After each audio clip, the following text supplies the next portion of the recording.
The special time, 6 days and counting. This is nothing new under the sun, an intergenerational conversation on where and how and what must be done to make a change in our community. And of course, our phenomenal host of Nothing New Under the Sun, Miss Cora Masters Berry. She is joined this evening by Melanie Campbell and Mary Pratt Hector. We will call this the activist evening. And before Ms. Berry takes over, we're going to check out KJ, the activist in Kansas City. There are change and changes among us, and we want you to know that more will be seen and more will be revealed. We're in the moment, folks, here at Nothing New Under the Sun. Let's watch KJ, the activist.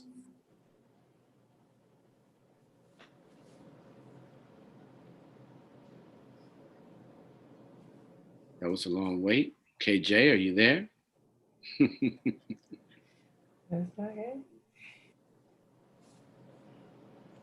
I'm not nice and I don't seek to be respectable. I'm not asking y'all for anything because y'all can't and won't be both my savior and my oppressor.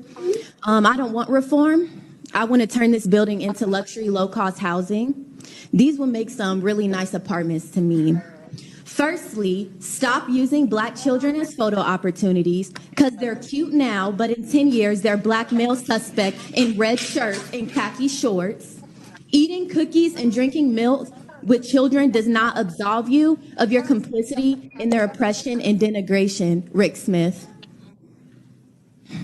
Because Kansas City will spend more on police than education and then try to encourage children to feast with their oppressors. Y'all are really weird. It's asinine to be called radical or homegrown terrorists for not wanting government employees to kill citizens in any instance. So I'm not here begging anything of soulless white folks and self-preserving Black folks.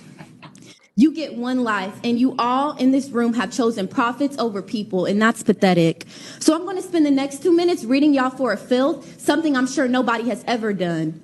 Nathan, the gentleman in the vomit-colored men's warehouse suit in desperate need of Bosley and a haircut, a former FBI agent who exudes white privilege and is the epitome of mediocrity, and who loves Trump so much that he hired his former attorney general at his firm. And it's so sweet because he spent most of this meeting looking away with his head in his hands. Or Mark, Pastor Mark of Victorious Life Church on 34th and Paseo, where the mission is to provide a place and opportunity to worship Jesus Christ and preach a message of hope and faith through God's holy word in the building. Meanwhile, he's subjecting Black people to terrorism and un-Christ-like behavior at the hands of KCPD outside the building. And Kathy, Miss, I'll get here before the other commission members, so I look as if I have empathy and I'm excited to hear what they have to say. Meanwhile, I didn't have anything else to do at 8 o'clock in the morning but be rich and white and retired, so I'm here early. Or Don, owner of Wagner Investments, Blue Notes LLC, and part owner of the Royals, another rich and white and disconnected and out of touch person with nothing but pure apathy seeping through the bulging veins of your paper-colored skin. You age like trash when you're racist and subject others to violence. And David, you don't get a vote, but it'd be a shame if your really progressive students at UMKC Block School of Management knew you were a cop lover in 2020. I don't think they would be a huge fan of that in 2020. In 1960 maybe, but this is 2020. And Q, had I not spent the entirety of the last 6 months dragging you, I would have more to say, but I don't. And Rick, I won't even begin with you because I don't care enough about you. Ma'am, your time is up. To start, but you will have to spend overtime in a chapel at the end of your life. You have blood on your hands, and while these idiots hold you on a pedestal, God does not honor injustice and murder. Anyways, I'll leave you soulless, profit-driven, avaricious, greedy, God-forsaken humans, including anyone who works in this building, with one Bible verse from the Bible detailing the life of Jesus Christ, who was another unarmed Black man murdered by authorities in the book you hellbound people claim to love so much.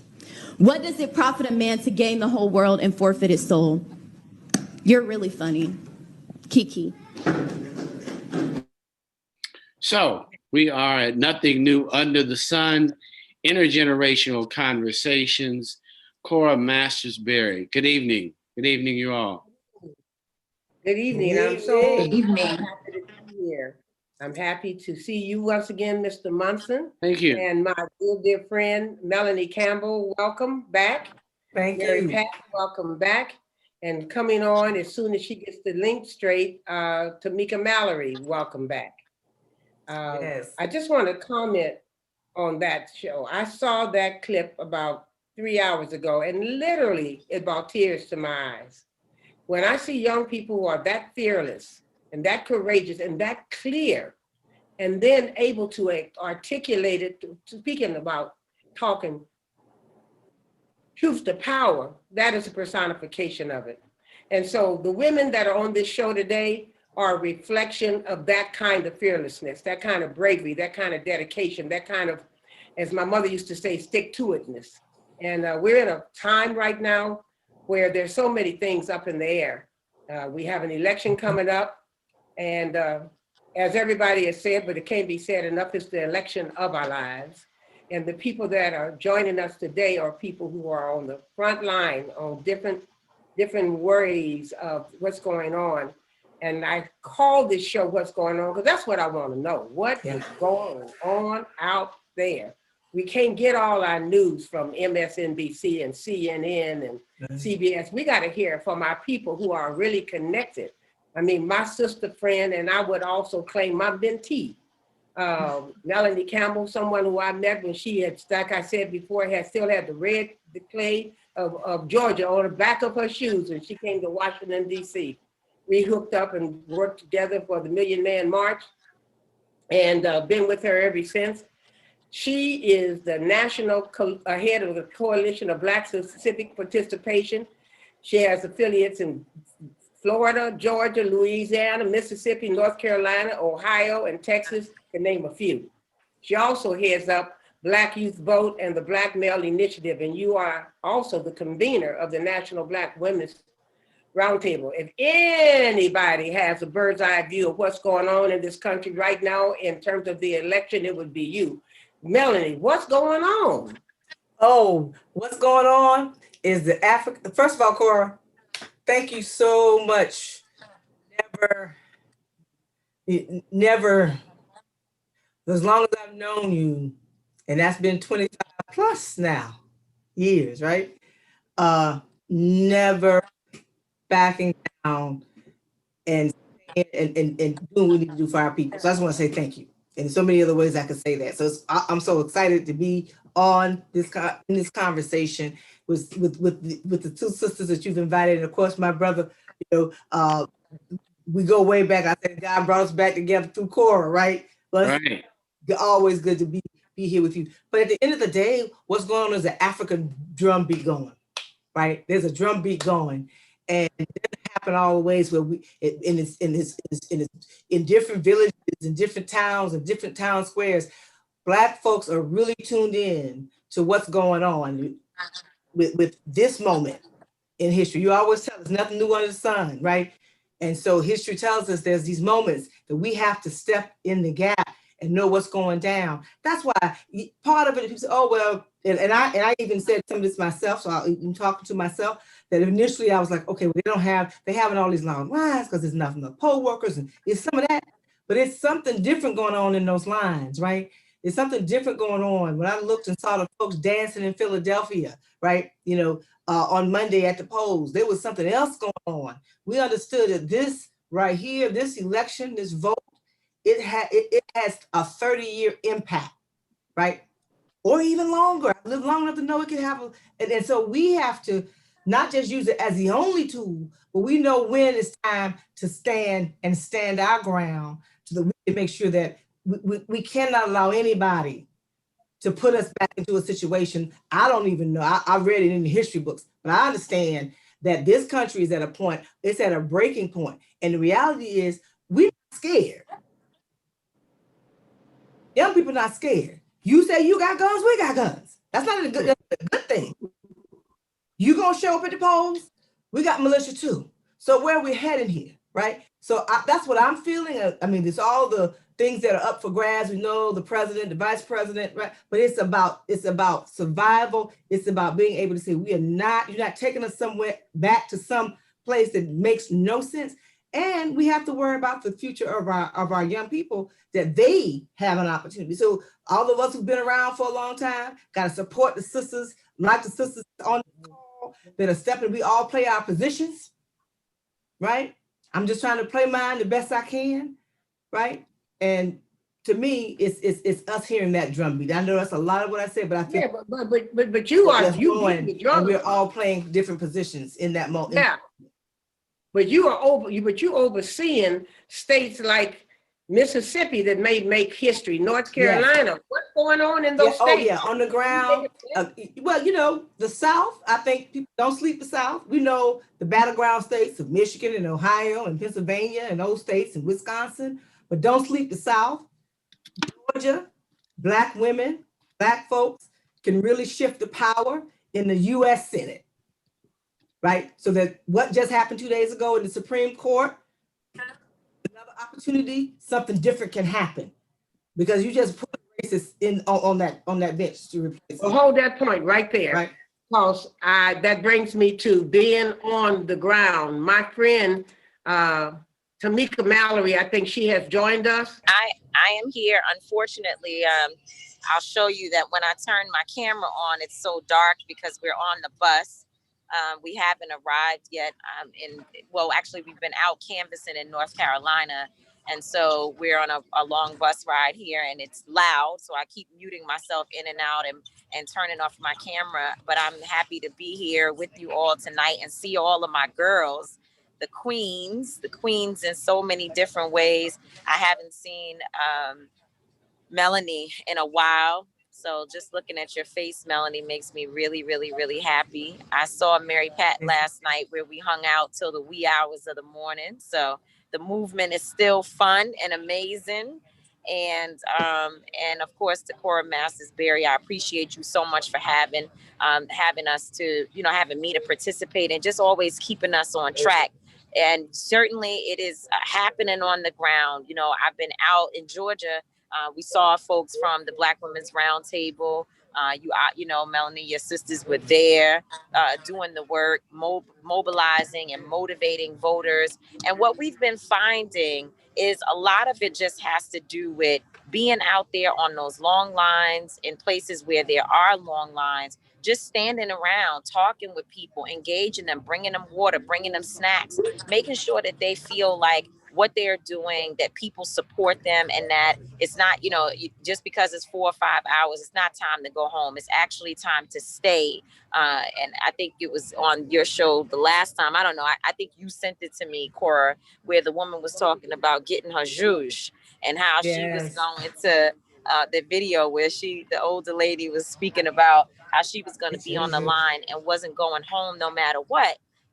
And that's the type of energy that we're feeling, thank God, out here. There is a narrative that young Black men, which there certainly is a divide. And certainly in this moment, you have so many, a major marketing campaign to try to distract young Black men, to try to pull them in a direction that we know is not healthy for our communities. But I can say to you that I've been out on these lines, and Black men are also participating, and can't say who they're voting for, but the energy that we're getting is that they understand what has to be done in this moment, and that they're out there to protect their families and their community. So I just tell people all the time, I didn't see my brother Munson Steed on here. I just tell people all the time that, we need to stay very, very focused. And these last few days, we need to be out here with our communities, making sure that our people feel encouraged and that they go back and get other people and bring them with, back to the polls. That the organizing is not just each one of us voting, but it's how many people can we get to come with us? How many people can we mobilize and bring out so that they can participate in the process as well? And the last thing I'll say is that, we're focused on what is considered to be low propensity voters. So we know everybody is out in the communities, talking to some of our seniors who are well respected and should be in certain communities, the sort of middle class, if you will. Most groups, most people focus on that.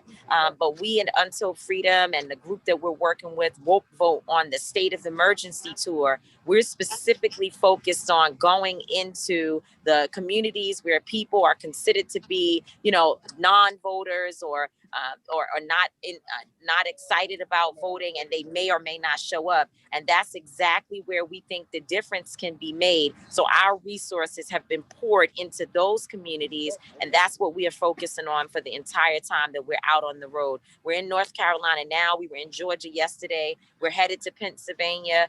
Obviously, we're going through Philly, where the energy has shifted there, where a young man, Mr. Wallace, was killed by police right in front of his family. We're having mental health issues.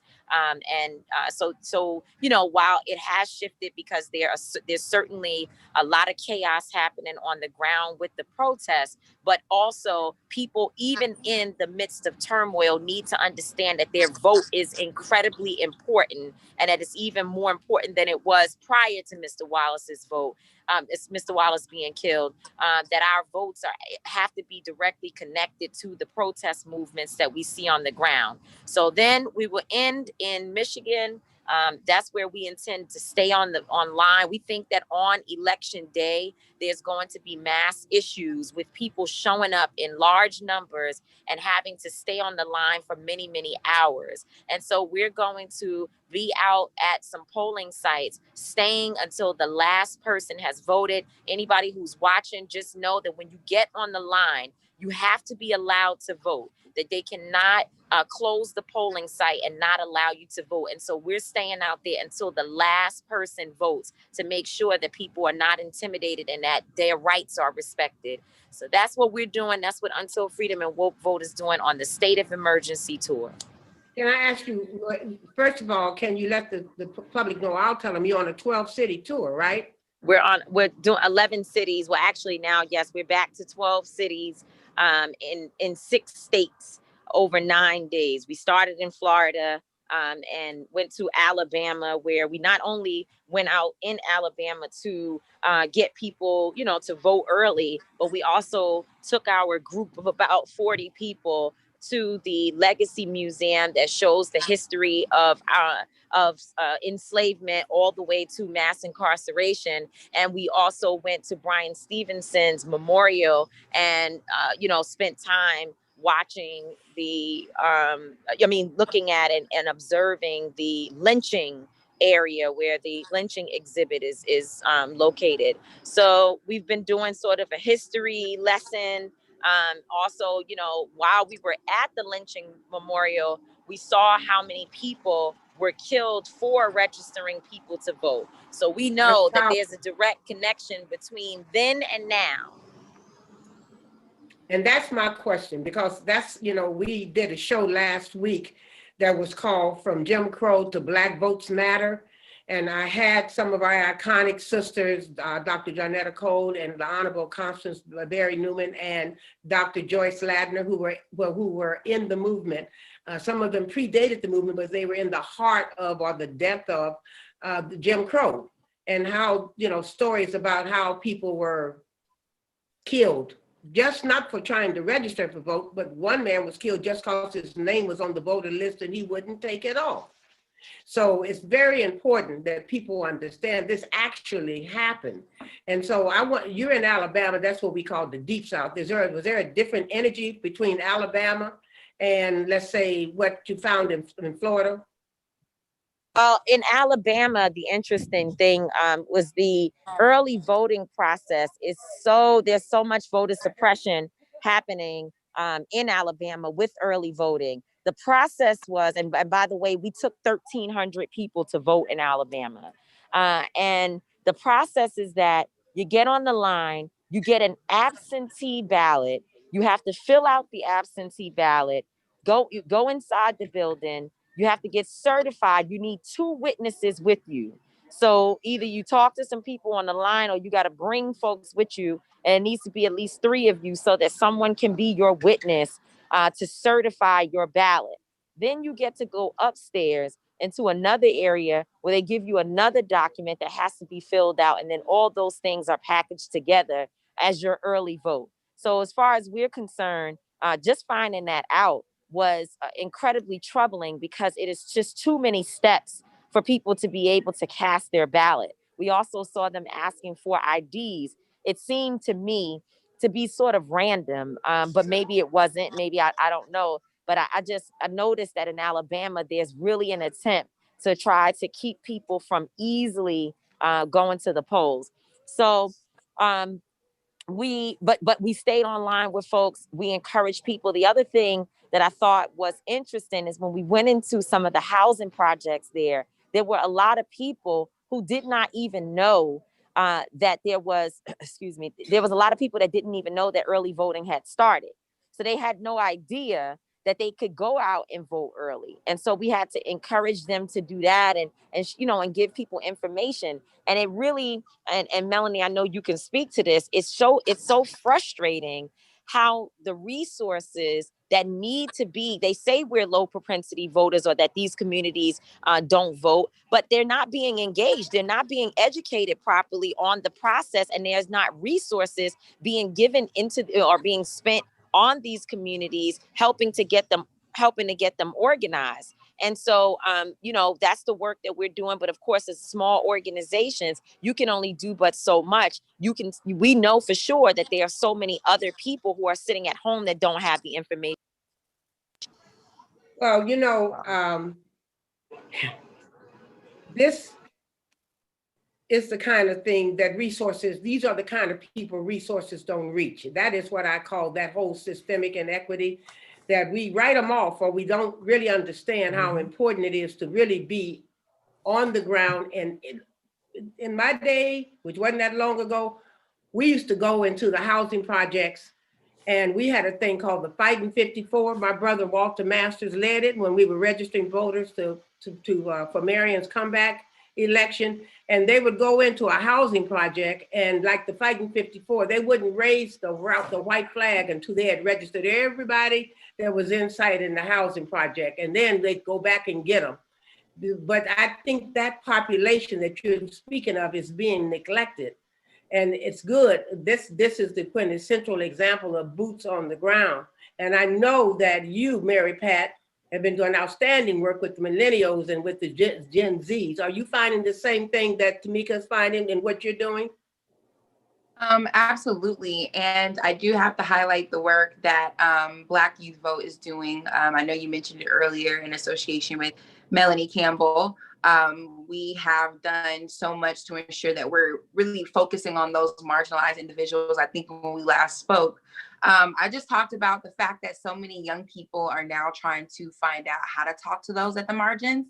I think on our last conversation with the elders that were on talking about the Jim Crow era, I mentioned the Get Your Booty to the Polls video, and the fact that while so many people find some of these tactics that young people are using extremely controversial, I don't think that they're controversial at all. I think that they are reaching people that and many times our work has not been able to reach, or many campaigns are not reaching. And at this point in time, no vote should be left on the table, because we all know Get Your Booty to the Polls is going to get somebody to the polls, or it made someone watch to get out the vote or talk about voting.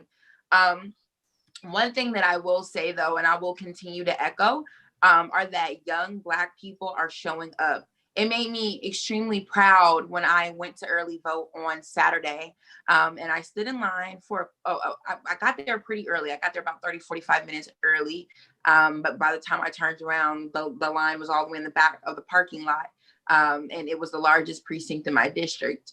But when I got inside, I almost wanted to shed a tear, because I saw young people that had to be like 18, 19, 23, literally being poll monitors. Some of them had their chains on, they had, grills in their mouth, tattoos on their faces, but they were poll monitors. And I was literally proud because I said, you know, the work that we're doing on the ground is actually working. And these aren't only sites that we're seeing in places like DeKalb County, Georgia, but these are things that you are seeing at the polls in places like Alabama and Mississippi and other parts of the South that Mrs. Melanie Campbell mentioned. In the state of Georgia, we've been able to make history on several fronts. One, during the primary election, making sure that we made history with the largest Georgia primary turnout rate that we've ever seen. Two, with the largest voter registration amount of numbers that we've ever seen. 10 million Georgians, 7 million of those Georgians are registered voters. That's insane. On the first week of early voting, 1 million Georgians showed up to the polls. And I swear to you, Miss Cora, I know that many of those voters are young people. I was literally in an Uber 2 days ago, yesterday actually, going to meet Tamika, Mallory, and Woke Vote.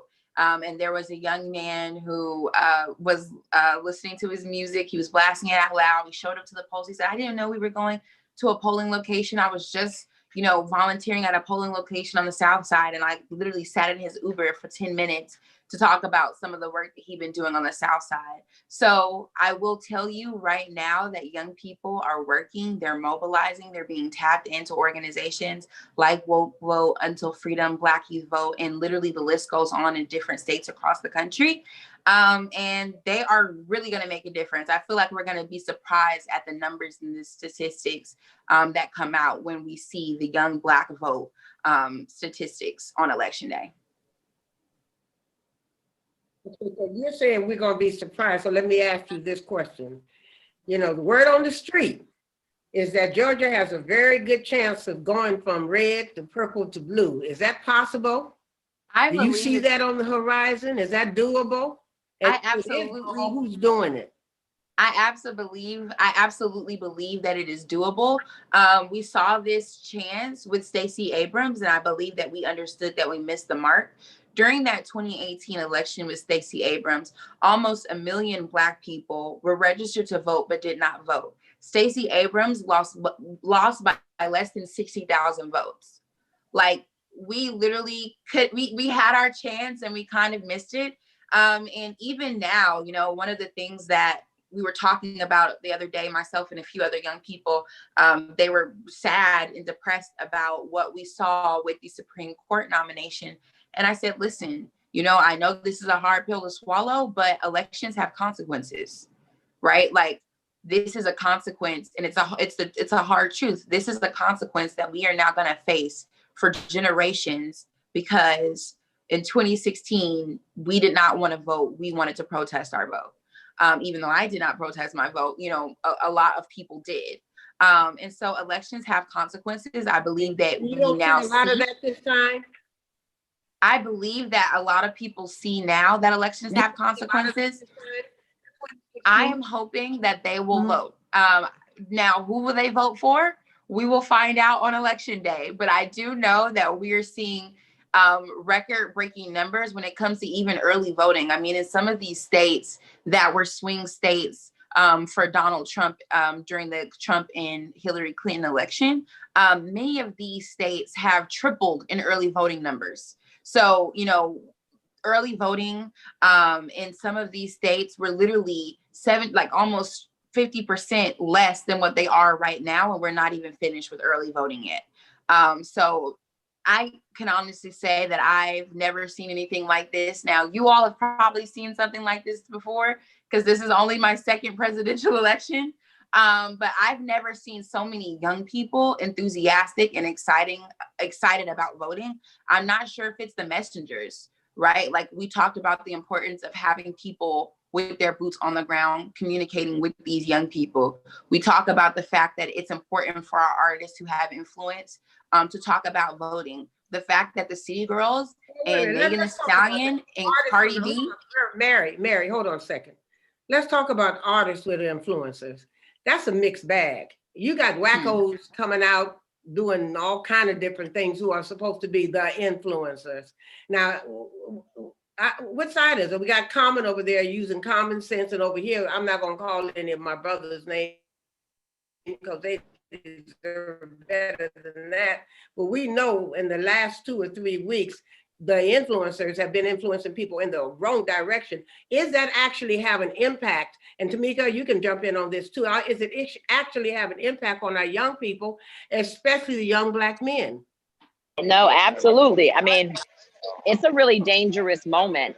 And, you know, while I do believe that some of the individuals, sorry for the noise in the background, I do believe that some of the individuals who are speaking in this moment about, you know, a Black agenda, people who are saying we need to push for more for our vote, we need to put more accountability mechanisms in place where people do not just feel like, you know, because we are afraid of one candidate, we're all just going to the polls and we're just going to vote for other people who also are not committed to an agenda that really, really makes us feel like our communities are going to be more, you know, that there's going to be more equity and justice for our communities after we put any particular candidate in office.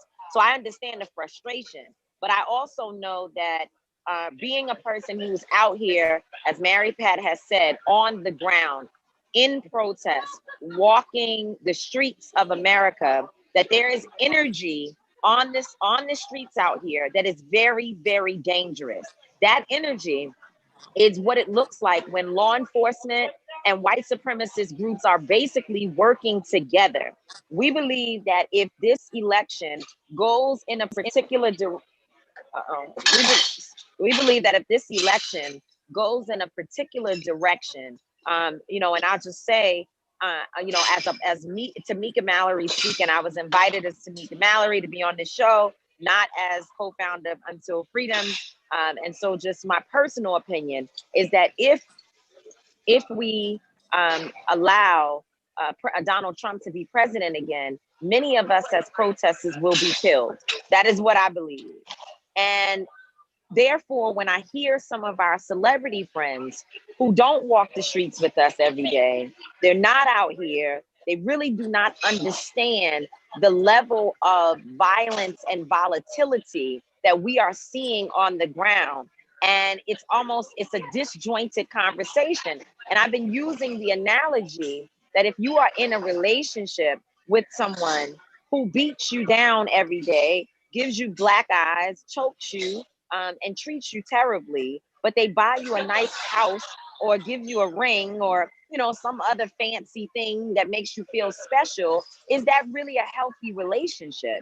And so what I'm hearing is, well, you know, Donald Trump is listening to us about economic development. That's great. Sounds wonderful. He had 4 years to do it and didn't, but let's just say at this point, he's had an epiphany and he's ready to give us the resources we need to make our communities whole. Well, that's incredible. But the problem is that he's also black in our eyes and abusing us every day.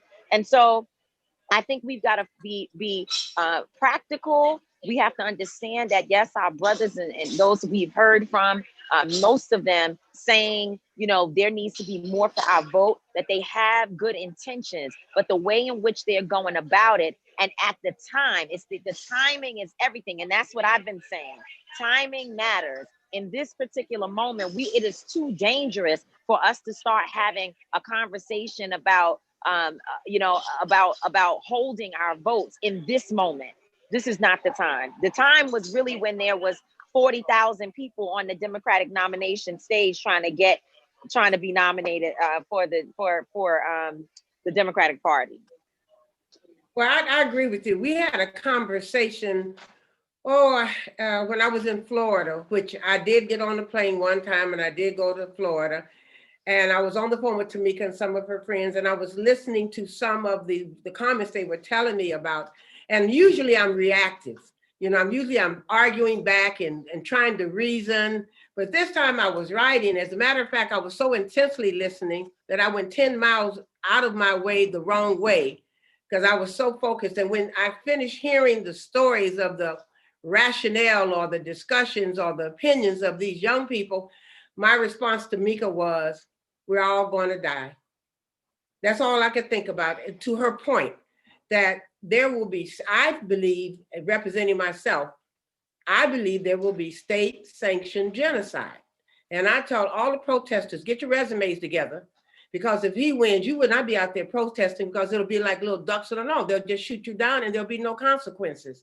And so that is the part that I'm really concerned about, that the younger people don't understand about what is really at stake, you know, beyond all of the economic, education, and all the things that are important. Their very lives are at stake. And to be able to make that point is just, I think it's very stressful, because I don't think if we're getting through to them. Do you see any progress in that, or any kind of effect at all in the people you run into or that you're working with, Mary?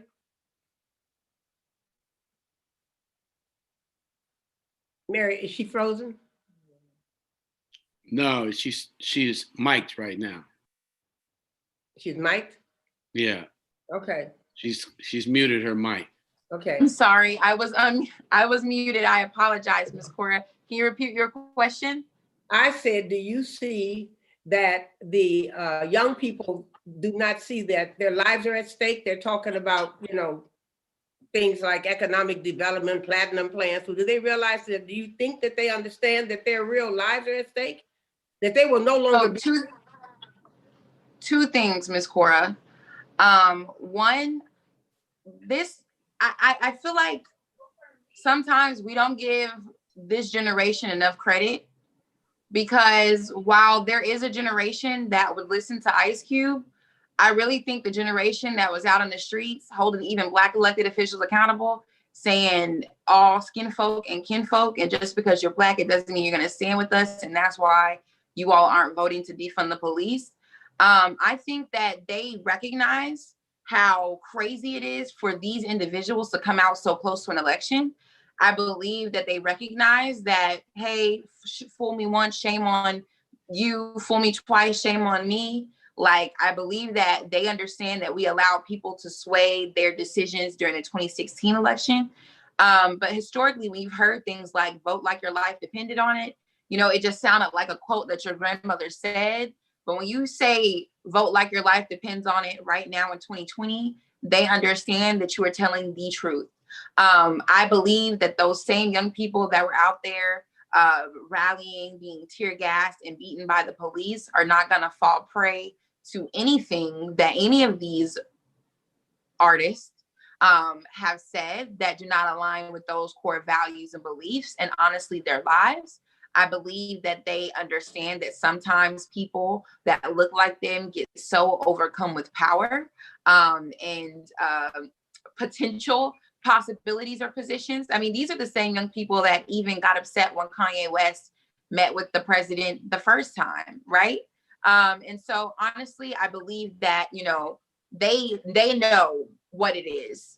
I believe that they're aware of what this political strategy that the president has tried to use.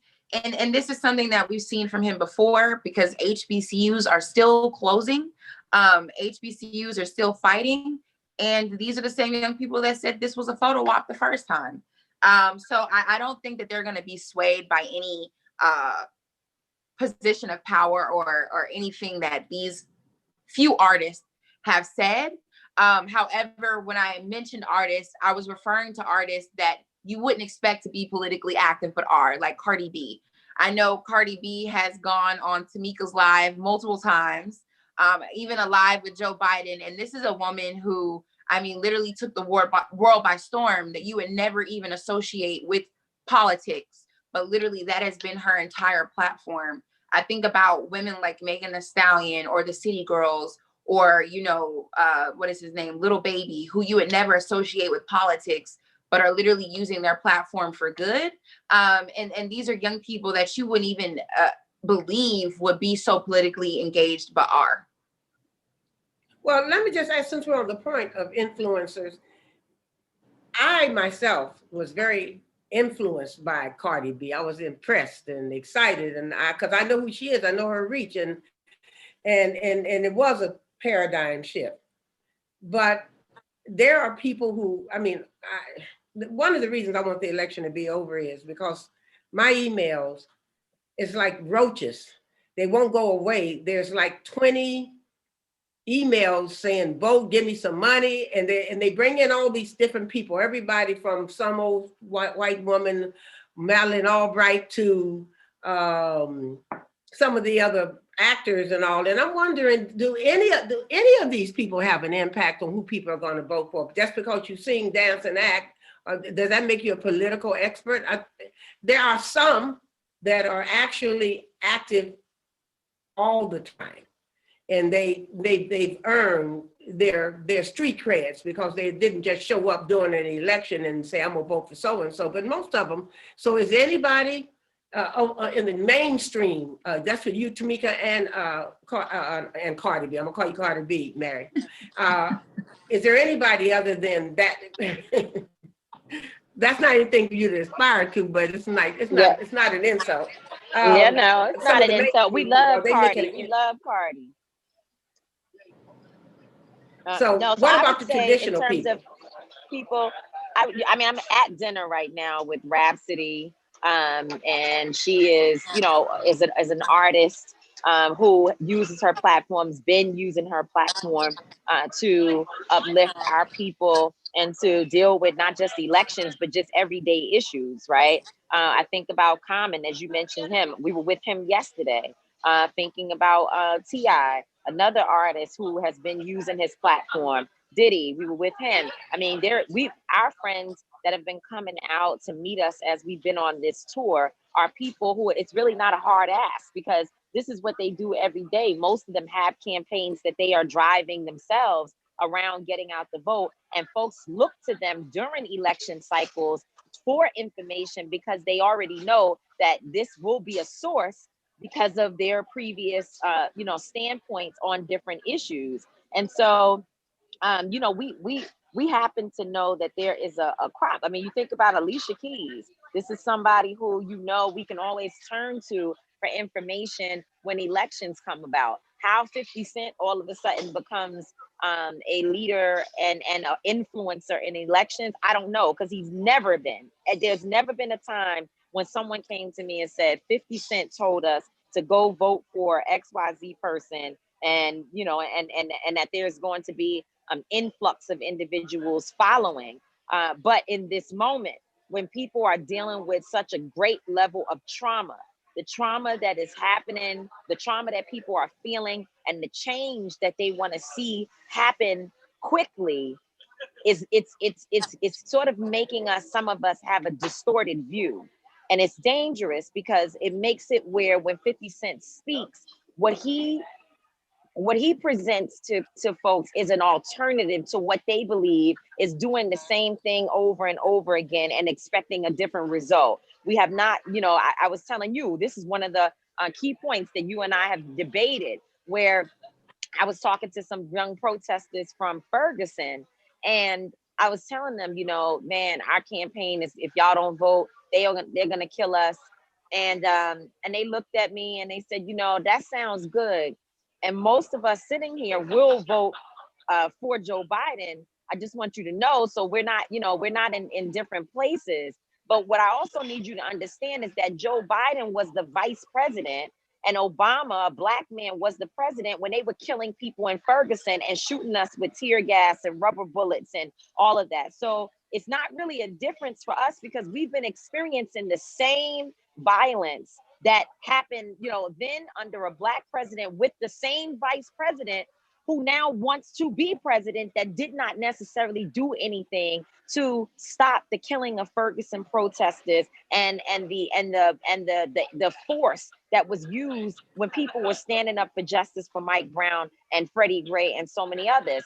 And it was hard for me to come up with a way to respond to that because they're right.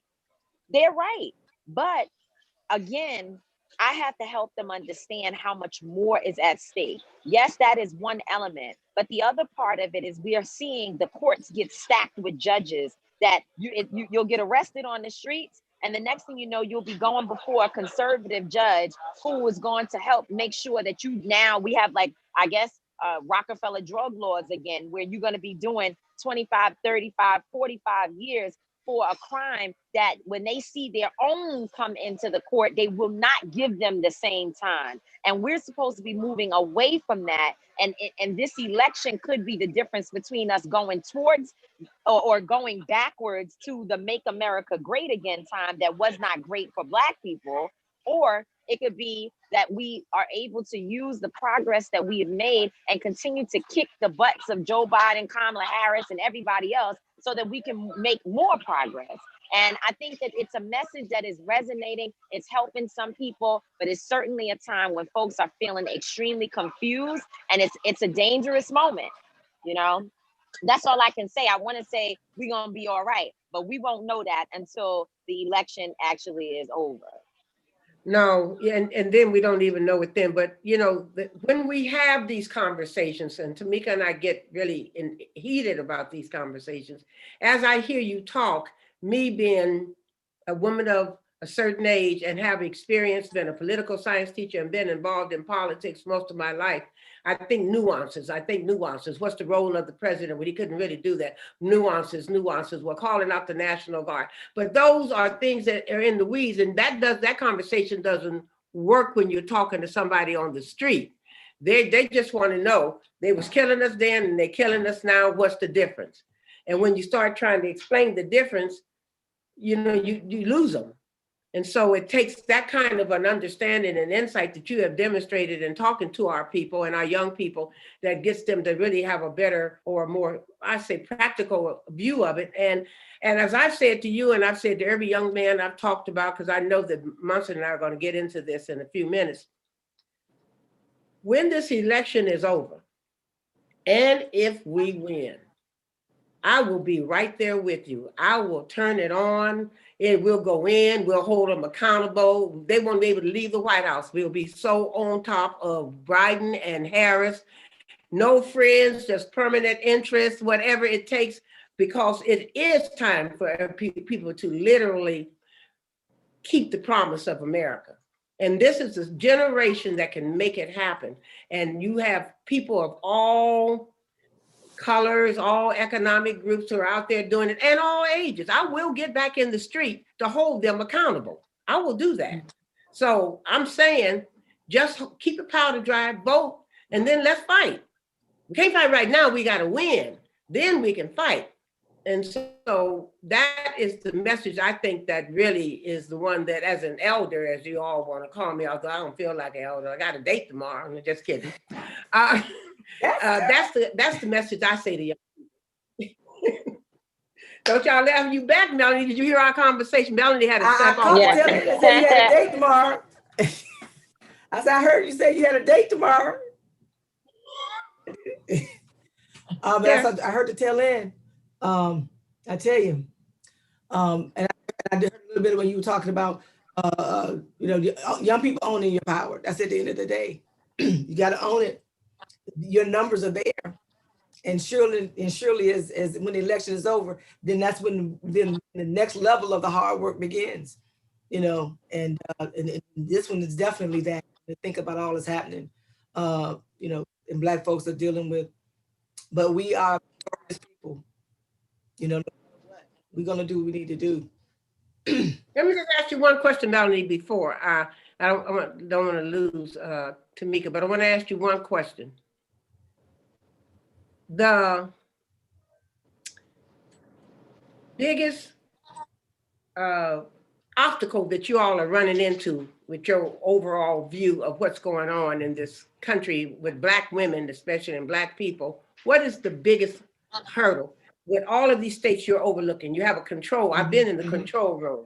What is the consistent complaint of what the obstacle is? Because you have a bird's eye view across the nation. It's the types of voter suppression that we've been used to dealing with, certain things where we educate people to make sure they have their vote, you know, adjust to the realities of what's going on at a local level. But you have so many different types of voter suppression. And I'll use Michigan as an example, where you have one of the ways we get Black folks to the polls is to provide transportation. So what did the folks want to see? More people, especially more Black and brown people vote, especially Black people in Michigan.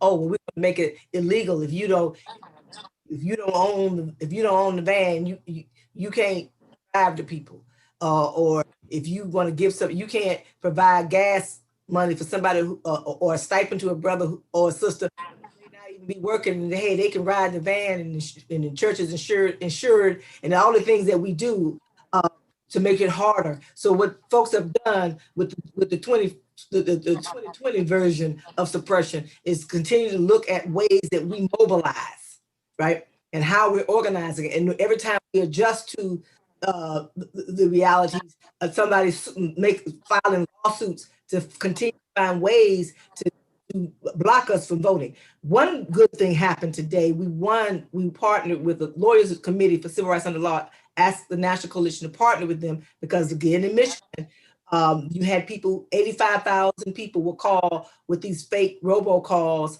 trying to tell people they vote, they show up to vote, then their name is going to be turned over to police. There's going to be deal with child, all kinds of things. Or, you'll be in trouble if you vote. So we won that case. We sued the white men who that, and we won that case today, and they have to pay restitution by putting another robocall out to them same people to tell them that they gave them misinformation, that what they told them was a lie, and also that they between now and then they can't put anything else out there. Now that may seem small, but 85,000 people, maybe 10% of that's 8,500 people who may not show up to the polls because they're afraid. So we have to, but you constantly file lawsuits. You constantly have to find ways to block. Those are some of the kind of nuances that, if you're trying to chip away, it doesn't take a lot. Go back to 2000 election, which is what concerns me at night. It was only 530 votes. I may be getting the number wrong, but over 500 votes decided who won Florida in 2000. That's 20 years ago. And then the way it ended up, the Supreme Court chose the president for 2020. And you have an actual president and a U.S. under Mitch McConnell who has decided that they're going to try to find a way to no matter what happens, if it doesn't, if the current occupant of the White House doesn't win, we're going to find a way to put it right back up to the Supreme Court for the Supreme Court to choose the president of the United States. That's what's going down. And that's setting it up. And I'm not here to be partisan. I'm just being a political analyst. Is that okay, Dr. Cora, Professor Cora? I'm being an analyst and analyzing the situation. The situation is, well, that pretty much sums it up. Tell you what they're going to do. I believe everything Donald Trump said, everything he has said he was going to do, he has done. So what we have to make sure that we're not caught up, with our ears all clogged up with mess, and hear and see and challenge our own folks to understand, pay attention to what's going down.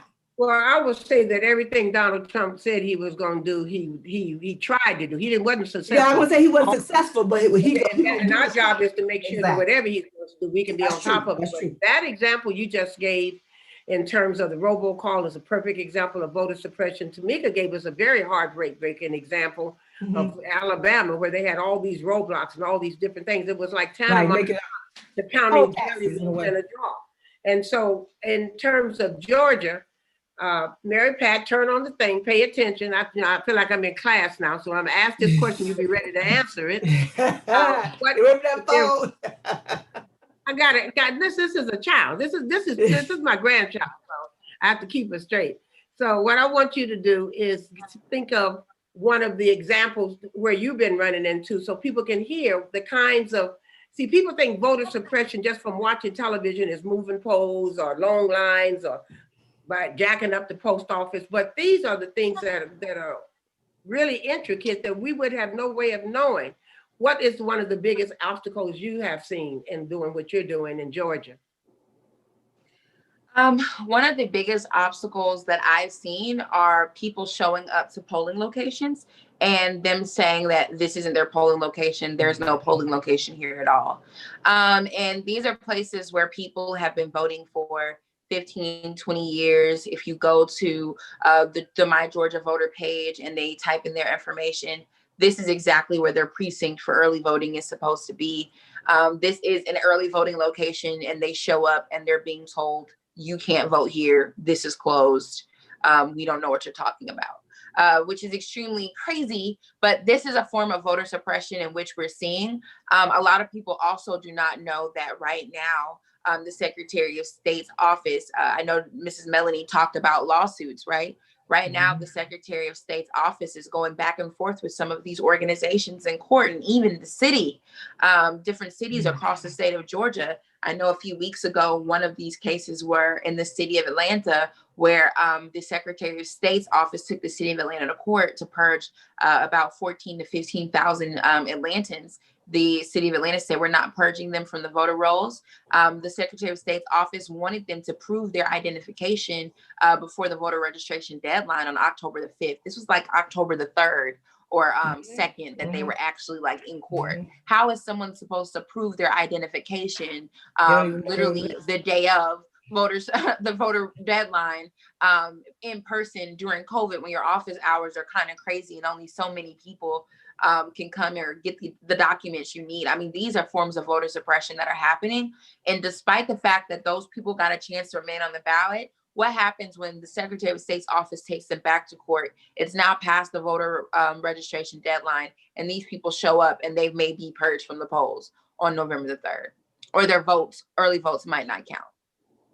Well, you know, I always say, and I've lived a life where actually white people go too far. And when they go too far, it's when we react. And so all of these, is, especially the obvious things like changing polls and things like that in the post office, these kinds of things actually ginned up the vote. I really believe if they had done their traditional kind of low-key voter suppression, left things alone, we wouldn't have people at the polls dancing. We wouldn't have food trucks bringing food. We wouldn't have people doing the electric slide. It's like in your face. You don't want us to vote. We gonna be here. We gonna do it. No matter what you do. It's like back in the 60s. To me, it's like the front line of the civil rights protesters when they were being well, they didn't have pepper spray, but dogs and water hose and cattle prods, which is even worse. And they stand there and they say, before I be a slave, I'll be buried in my grave and go home to my Lord and be free. That is what I see, what I'm looking at. I see that. Oh, you gonna do that? Oh, you gonna do that? Well, I'm gonna bring my chair. I'm gonna bring my jush. I'm gonna have some fun, but I'm going to vote. And I think that has happened with a lot of people across this country who I think under normal circumstances, we'd have more lower voter turnout. So keep on, white people. I love it when they do that. I can give you zillions of examples when they don't know when to stop. Right. They go too far and then there's a reaction. And I know somebody's sitting in the room somewhere saying, maybe we just went too far because these Black people out here have lost their minds. So that's the drum beat, Cora. That's the drum beat. African drum beat, like, We don't have to say anything. We just show them and go, you know.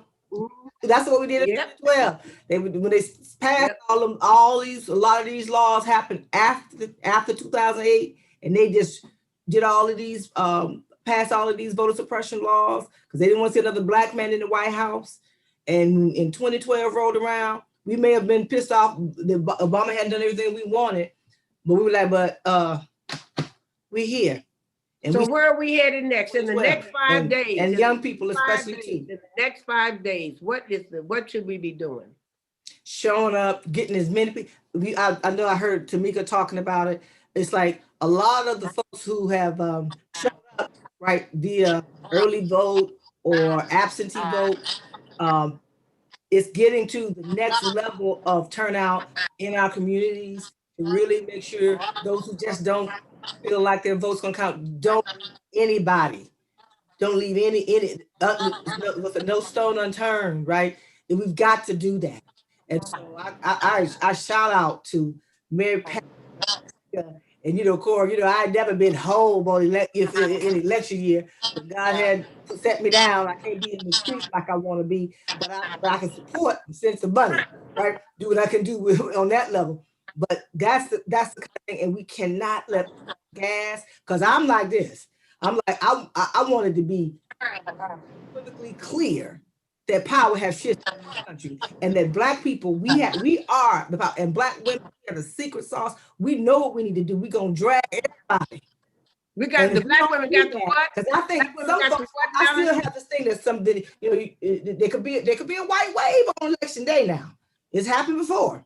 and it can wipe what you think has happened. So we need unequivocal, clear the power has shifted in this country so that we don't want to go back to normal. We want to go forward to a new normal that's more just, that has more, and that we can have people in place that we can push and demand that they deal with systemic racism, that we deal with all of these militia, and it's like you try to say they did. You come out of the Black Power movement. What they did, we talked about this. What they did to Black folks. Go do that to white militia people.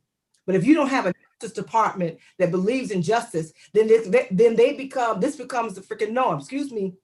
It becomes the. Well, listen. What that looks like. I didn't grow up in that. You heard what Melanie said. She said Black women got the secret sauce. What does a Black man have, Manson? What do they bring? We got the secret sauce. What y'all got? Brothers got it. Bro, I felt good about that. Black men got. What's going on with them? You're muted. You're muted. Yeah, we've got support our sister sauce right now. This is the moment for us to support our sister sauce. We got to support our sister sauce. That's what we got. Why? We want to see that vice president standing there making us proud. Why? Because we know the importance of Melody. We know the importance of Melanie and Mary Pratt and Tamika. So we got the supporter sauce right now. And that's what we need to have. It's a great sauce to support our sisters. Well, that's the way to end this show. I really appreciate everybody for coming. Thank you so much. I know you're busy because we're all out there trying to do God's work. And this is probably the 5th or 6th time today that you've been on the show, but I appreciate you taking the time because there are people out there that needed to hear this information, people out there that are very eager to do something and be somewhere and make a difference. So I'm going to say what my co-host always says, you don't have to be in the streets, but you have to stay in the struggle. I love it so much. I love it. Thank you. Good evening. Thank you so much. Okay. Love